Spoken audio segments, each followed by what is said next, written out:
Hello મિત્રો, હાલમાં screen પર તમે જોઈ શકો છો ભાગ એકની એક ઝલક છે, જેમાં આપણે by car road trip enjoy કરતા ગાંધીનગરથી ઉજ્જૈન 400 કિલોમીટરની મુસાફરી કરી મહાકાલેશ્વર જ્યોતિર્લિંગ દર્શન અને આસપાસના સ્થળોના દર્શન કર્યા હતા. અને આજે ભાગ 2 માં આપણે ઉજ્જૈનથી ઓમકારેશ્વર જ્યોતિર્લિંગ દર્શનની નવી સફર શરૂ કરીશું. અંદાજે 150 કિલોમીટર અને 3 થી 4 કલાકની મુસાફરી રહેશે. તેમજ રસ્તામાં બ્રેકફાસ્ટ, લંચ, હોટલ સ્ટે અને આસપાસના સુંદર સ્થળોની મુલાકાત પણ કરીશું. તો ચાલો આજનો પ્રવાસ શરૂ કરીએ.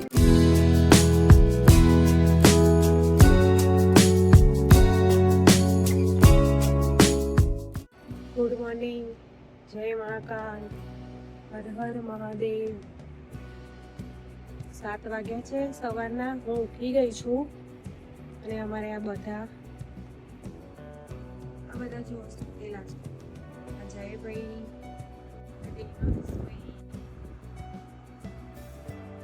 જાનકીબેન, વેંકટેશભાઈ બધા ઘસ ઘસા સુતેલા છે. કાલે બધા 3 વાગ્યાના ઉઠેલા. ત્યારે ઊંઘ કાઢે છે, કોઈને ઉઠવાની ખબર પડતી નહીં. ગુડ મોર્નિંગ ફ્રેન્ડ્સ, 8:52 થઈ છે અને આપણા દરેક મેમ્બરો રેડી થઈ ગયા છે. હવે આપણે રૂમ પરથી ચેકઆઉટ કરીશું. હેલો મિત્રો, અમે હવે નીકળી ગયા છીએ ઓમકારેશ્વર મંદિર અને ઉજ્જૈન. કાલે મહાકાલના દર્શન કર્યા, બધાને બહુ મજા આવી. રૂટની વાત કરીએ તો આપણે ઉજ્જૈનથી NH 752D કન્ટિન્યુ કરતા દેવસ બાયપાસ અને ઇન્દોર બાયપાસ કરી આગળથી NH 52 Agra Mumbai highway connect કરીશું અને થોડે આગળથી NH 347BG કન્ટિન્યુ કરતા સિમરોલ, બડવા અને ઓમકારેશ્વરમાં એન્ટર થઈશું. તો મિત્રો 9 વાગ્યા છે. આપણે ઉજ્જૈનથી થોડા આગળ આવીએ એટલે ઇન્દોર જતા રોડ પર આ અવંતિકા ગુડકી ચાય કરીને સ્ટોલ છે, ત્યાં બ્રેકફાસ્ટ માટે આવી ગયા છીએ. તો ચાલો નાસ્તો કરી લઈએ. હેલો ગાઈસ, સુબહ का नाश्ता.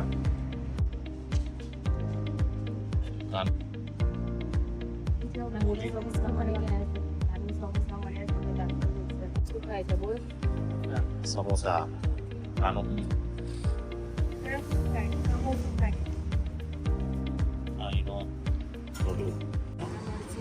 તો ફ્રેન્ડ્સ, મસ્ત બ્રેકફાસ્ટ કરી લીધો છે.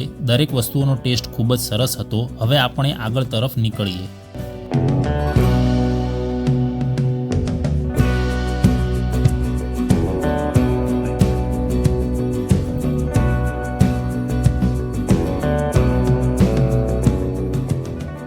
તો મિત્રો 9:40 થઈ છે. આપણે NH 752D Ujjain Dewas road connect કરી લીધો છે અને રોડની કન્ડિશન એકદમ ટીપ ટોપ 4 લેન હાઈવે છે. તો ચાલો મસ્ત એન્જોય કરતા સફર ચાલુ રાખીએ. કેવો એક્સપિરિયન્સ રહ્યો કાલનો? બહુ મજા આવી. કાલે પેલા ગુફામાં ફરવાની બહુ મજા આવી. અમે ગઢકાલિકા મંદિર, ખરેખર બહુ મસ્ત માતાજીનો જે ચહેરો છે, દર્શન કરવાની ખૂબ મજા આવી. હવે તમારો એક્સપિરિયન્સ કેવો રહ્યો? બહુ મજા આવી. મહાકાલેશ્વરનું છે ને, તો અમે શીઘ્ર દર્શનમાં હતા એટલે બહુ આમ ભીડનો બહુ અહેસાસ ના થયો. પણ જ્યારે હરસિદ્ધિ માતાના મંદિરે ગયા ને ત્યારે બહુ જ ભીડ હતી, બહુ જ. અમે એવા દબાઈ દર્શન કર્યા છે. કેમ કે કાલે કામની બર્થડે છે, બરાબર? તો આજે આપણે આ ફરીએ છીએ, એને કેવું લાગે છે? સારું કહેવાય એમ કે જ્યોતિર્લિંગમાં આવીશું આપણે તારી બર્થડે ઉપર. આની બર્થડેમાં અમારે 2 જ્યોતિર્લિંગ પતી જશે. હવે મળીએ આપણે સીધા ઓમકારેશ્વર પણ બધું બહુ ફરવાનું છે. જે વિચાર્યું છે એટલું ફરી લઈએ એટલે બસ બહુ સારું ફરી લઈશું. એના વિડીયો અમે મૂકીશું. તો મિત્રો 9:50 થઈ છે. સામે જોઈ શકો છો આપણી ટ્રીપનો ટોલ પ્લાઝા આવી ગયો છે. આ છે ઉજ્જૈન દેવાસ ટોલ પ્લાઝા. અહીં 65 રૂપિયા ટોલ છે. ઉજ્જૈનથી ઓમકારેશ્વર માટે આ રૂટ પર ફક્ત એક જ ટોલ પ્લાઝા જોવા મળશે. તો ચાલો આગળ વધીએ. તો ફ્રેન્ડ્સ, આપણે NH 752D હાઈવે છોડીને આપણે આવી ગયા છીએ સિપ્રા ઉજ્જૈન બાયપાસ રોડ પર. લેફ્ટ સાઈડમાં દેવાસ ટાઉન છે, જેને આપણે દેવાસ બાયપાસ પણ કહી શકાય. તો ચાલો ડ્રાઈવને એન્જોય કરતા આગળ વધીએ.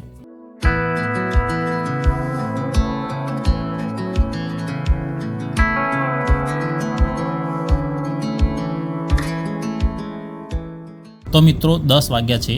આપણે નીકળ્યાને લગભગ 1.25 કલાક થયો છે. 45 કિલોમીટર અંતર કવર કરી લીધું છે. હજી આપણે અંદાજે 100 કિલોમીટર કવર કરવાનું બાકી છે અને થોડી વારમાં આપણે NH 52 Agra Mumbai highway connect કરીશું.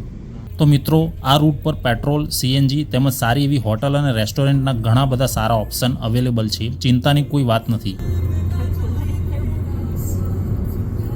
તો મિત્રો 11 વાગ્યા છે અને હાલમાં આપણે સિમરોલ પાસે ઇન્દોર ખંડાવા રોડ પર છીએ. અહીંથી ઓમકારેશ્વર 55 કિલોમીટર બાકી છે અને આગળથી ઘાટી વિસ્તાર શરૂ થશે. તો ચાલો ડ્રાઈવનો આનંદ લેતા આગળ વધીએ. કૃપયા આટલાથી દેખાય ન્યુટ્રલ में न उतारे। તો જય મહાકાલ ઓમકારેશ્વર હવે અમે જઈએ છીએ આ ટ્રાફિક બતાવી બોલી ઘાટી સ્ટાર્ટ થઈ ગઈ છે ઓમકારેશ્વર મંદિર જવા માટે. મધ્યપ્રદેશ વન વિભાગમાં અમે છીએ હા ભાઈ જો ઘાટી વિસ્તાર, પહાડી એરિયા. તો ફ્રેન્ડ્સ, આ છે ભેરુ ઘાટ. અહીં સિંગલ લેન સાંકડો રસ્તો છે. એક બાજુ પહાડો અને બીજી તરફ ઊંડી ખાઈ છે. તો અહીં આપણે 20-30ની સ્પીડથી હોલે હોલે આગળ વધીશું. અને વેકેશનનો ટાઈમ છે એટલે ટ્રાફિક તેમજ પ્રવાસીઓનો ઘસારો પણ જોવા મળી રહ્યો છે.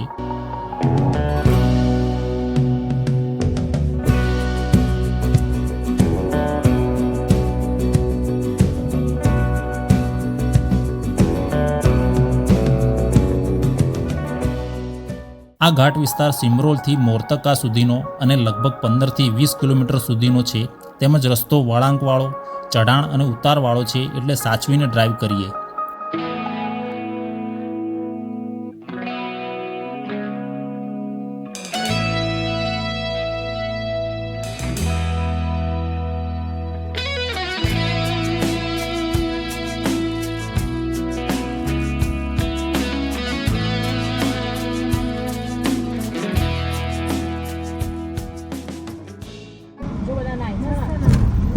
ઘાટ આવી ગયો નર્મદાનો. તો મિત્રો, હાલમાં 1 વાગ્યો છે અને 44 ડિગ્રી ગરમી છે. આપણે અહીં શેરડીનો ઠંડો તાજો રસ પીવા માટે ઊભા રહી ગયા છીએ અને થોડી વારમાં આપણે આપણા ડેસ્ટિનેશન પર પહોંચીશું. ક્યાં આવ્યા છો તમે? હવે જઈએ છીએ ઓમકારેશ્વર અત્યારે શું કરો છો? શેરડીનો રસ ગરમીમાં શેરડીના રસની મજા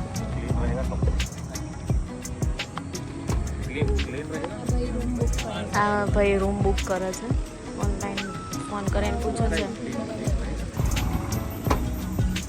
કેવો છે શેરડીનો રસ. ઠંડો છે એટલે બહુ મજા આવે છે। તો ફ્રેન્ડ્સ, સામે સાઇન બોર્ડ પર જોઈ શકો છો ઓમકારેશ્વર 12 કિલોમીટર જેટલું બાકી છે. તો ચાલો ડ્રાઈવને કન્ટિન્યુ કરીએ. તો ફ્રેન્ડ્સ, આપણી રાત્રિ રોકાણની વ્યવસ્થા થઈ ગઈ છે. ઓમકારેશ્વર મંદિરથી 1 કિલોમીટરના અંતરે હોટલ ભોલેનાથ આવેલી છે. ત્યાં આપણો આજનો નાઇટ સ્ટે રહેવાનો છે. ઓમકારેશ્વરમાં એન્ટર થતાં અહીં નગર નિગમ દ્વારા ₹50નો ટેક્સ વસૂલવામાં આવે છે, જે ચૂકવીને ચાલો આગળ વધીએ. તો ફાઇનલી મિત્રો, આપણે ઓમકારેશ્વરમાં પહોંચી ગયા છીએ. સામે પાણીપુરીની લારી જોઈને બધાને ખાવાની ઈચ્છા થઈ ગઈ છે, ખાસ કરીને જય અને દેવાંશને. તો ચાલો અહીંના પાણી પતાસા ટ્રાય કરીએ, પછી હોટલ પર ચેક ઇન કરીશું.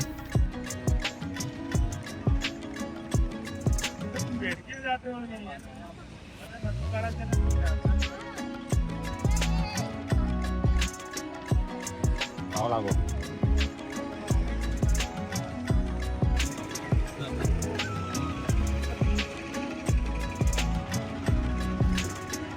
પાણીપુરી સરસ હતી, મોજ પડી ગઈ. હવે આપણે રૂમ પર જઈશું. અહીંથી 1 કિલોમીટરના અંતરે હોટલ ભોલેનાથ આવેલી છે. તો ચાલો આગળ વધીએ. તો મિત્રો, આપણે હોટલ ભોલેનાથમાં ચેક ઇન કરી લીધું છે. આ રૂમ આપણે 2300 રૂપિયામાં રાખ્યો છે અને એક્સ્ટ્રા મેટ્રેસનો કોઈ ચાર્જ નથી. તો ચાલો તમને રૂમ પણ દેખાડી દઈએ. આ આવી ગયા આપણે રૂમ પર. 204 નંબરનો રૂમ રાખેલ છે. તો ચલો રૂમ દેખાડી દઈએ. આ રૂમ રાખ્યો છે બધી party. Hotel Bholenath. Hotel Bholenath. Room સરસ છે, ક્લીન, કમ્પ્લીટ. હેલો ગાઈઝ, આજે મેં ઉજ્જૈનથી ઓમકારેશ્વર આવ્યા છીએ અને ઓમકારેશ્વરમાં ભોલેનાથ હોટલમાં રોકાવ્યા છીએ. તો આપણે રિવ્યૂ લઈએ બધા જોડેથી. કેવું લાગ્યું તમને હોટલમાં? સરસ હોટલ છે, અહીંયા એકદમ ક્લીન છે. મંદિરથી એકદમ નજીક છે. મંદિરની સૌથી મંદિર આપણે નજીક છે, ચાલીને જઈ અહીંથી શકીએ તેટલું દર્શન નજીક કરી છે શકીએ. હોટલ. આજે ગરમી કેટલી છે ખબર છે 44 દેવલા ક્યાં આવ્યો છે? દેવલા ગાઈઝ, દેવલો કઈ બોલતો નથી. બોલ દેવલા. એટલે અમે તૈયાર થઈ ગયા છીએ અને ઓમકારેશ્વર મંદિર માટે નીકળીએ. શીઘ્ર દર્શનની ટિકિટ લઈ લીધી છે. 6 થી 8 વાગ્યાનો અમારો ટાઈમિંગ છે. ફટાફટ દર્શન થઈ જશે. એના પછી અહીં બજારમાં ફરીશું, ખાઈશું, પીશું અને મોજ કરીશું. હેલો મિત્રો, અમે હવે જઈશું ઓમકારેશ્વર દર્શન કરવા માટે. અમારો ટાઈમ છે 6 થી 8 દર્શનનો. તો મિત્રો, સાંજના 5 વાગ્યા છે અને 6 થી 8માં આપણે શીઘ્ર દર્શન માટે ઓનલાઈન બુકિંગ કરાવી લીધું છે. તો આપણે સૌથી પહેલાં મમલેશ્વર જ્યોતિર્લિંગના દર્શન માટે જઈશું અને પછી ગૌમુખ ઘાટ પર જઈશું. Hi guys, hello. ચા પાણી નાસ્તો કરીશું પહેલાં, પછી જઈશું દર્શને, થોડું બજાર ફરીશું.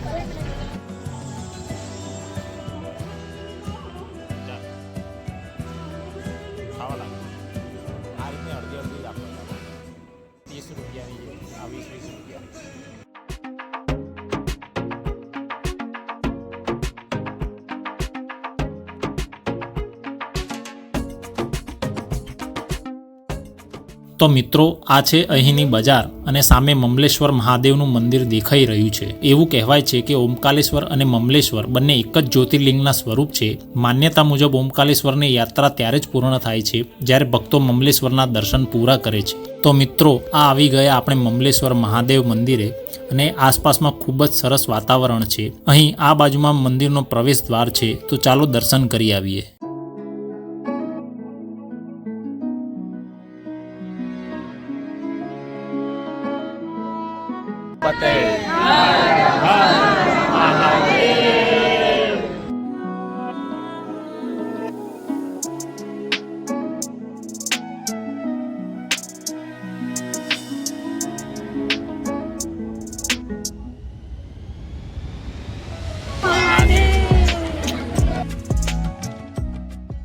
આપણે આવી ગયા મંદિરની બહાર અને અહીં પણ શિવલિંગ છે, તો ચાલો દર્શન અને ફોટોગ્રાફી કરી લઈએ.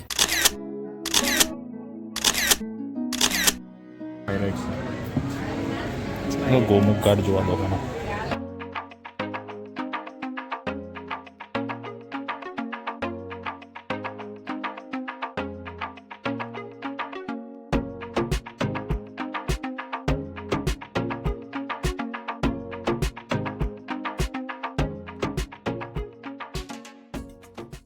તો ફ્રેન્ડ્સ, આ સામે જોઈ શકો છો આપણે ગૌમુખ ઘાટ પર પહોંચી ગયા છીએ, જે મમલેશ્વરથી 300 મીટરના અંતરે આવેલું છે.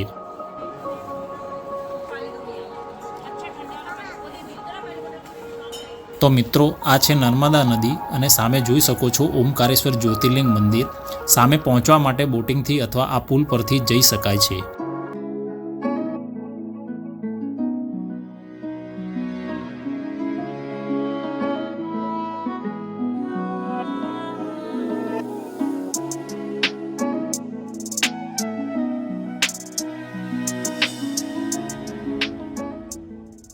તો ચાલો મિત્રો, હવે આપણે ઓમકારેશ્વર બાબાના દર્શન માટે નીકળીએ.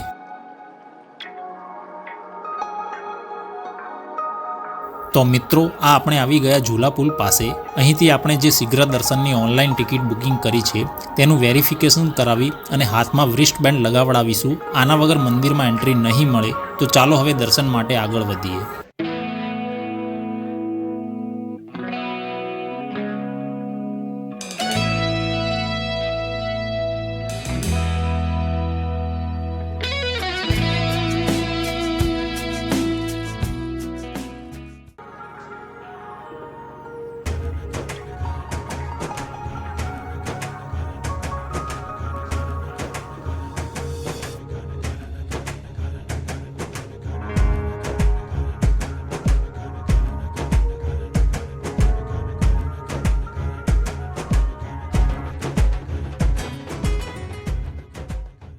મધ્યપ્રદેશના ખંડવા જિલ્લામાં નર્મદા નદીના કિનારે આવેલા આ પવિત્ર તીર્થમાં ઓમકારેશ્વર ટાપુ પર આવેલું છે અને મમલેશ્વર નદીના દક્ષિણ કિનારે આવેલું છે.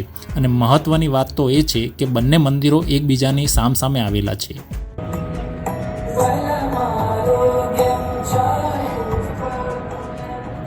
दर्शनार्थी कृपया ध्यान दें, शीघ्र दर्शन बुकिंग मंदिर की आधिकारिक वेबसाइट श्रीओंकारेश्वर.org से ही करें.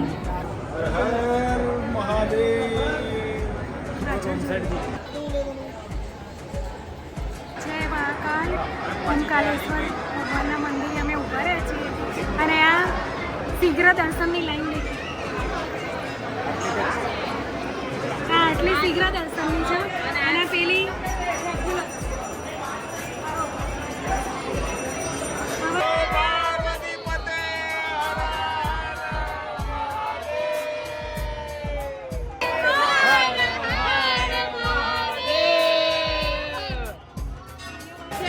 મંદિરમાં લાઈટ ગઈ અહીં વિડીયો બનાવવાનું વિચાર્યું તરત જ લાઈટ આવી ગઈ એમાં લાઈટ ગઈ હતી અમે એન્ટર થયા ત્યારે જ લાઈટ ગઈ હતી અને પછી થોડી વારમાં આવી ગઈ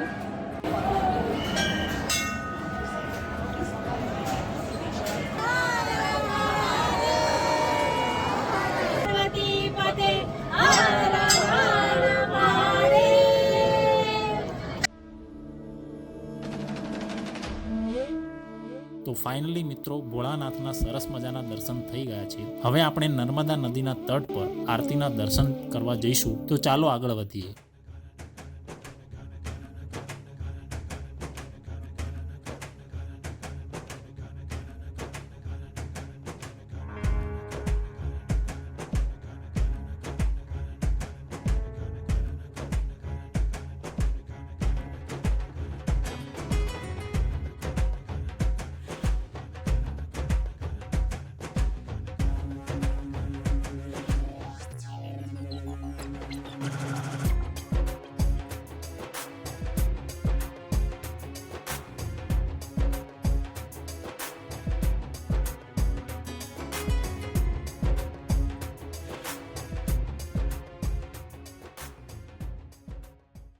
હેલો મિત્રો, અમે દર્શન કરી લીધા છે ઓમકારેશ્વર મહાદેવ અને આ ઝૂલા પુલ ઉપર બસ હવે રૂમ તરફ પ્રયાણ કરીએ છીએ. અત્યારે અમે પુલ ઉપર છે, દર્શન કરીને પછી હોટેલ થઈ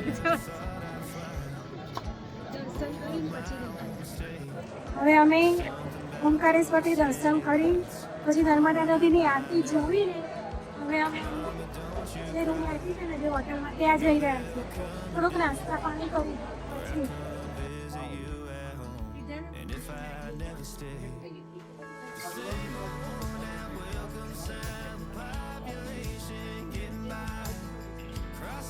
હર હર મહાદેવ. અમે હાલ જ જમીન હવે હોટલના ધાબા ઉપર આવ્યા છીએ. એના આપણા ફેમિલી મેમ્બર જોઈ શકો છો તમે. કેવું રાખ્યું કરવાનું? મસ્ત. બધી હોટલો છે સામે શંકરાચાર્ય દેખાય છે આ વચ્ચે ઘાટ છે ઘાટની બહુ નજીક રોકાયા છીએ. આ ટેરેસ પરનો ભાગ છે જ્યાં રેસ્ટોરન્ટ છે ઉપર. મસ્ત. હાય ગાઈઝ, અમે આવી ગયા છીએ હવે હોટલ રૂમમાં. જોઈએ બધા સુવાની તૈયારી કરી રહ્યા છે. તો આપણે મળીએ કાલે. With the same old small church parking lot, a crowd went by beside the night.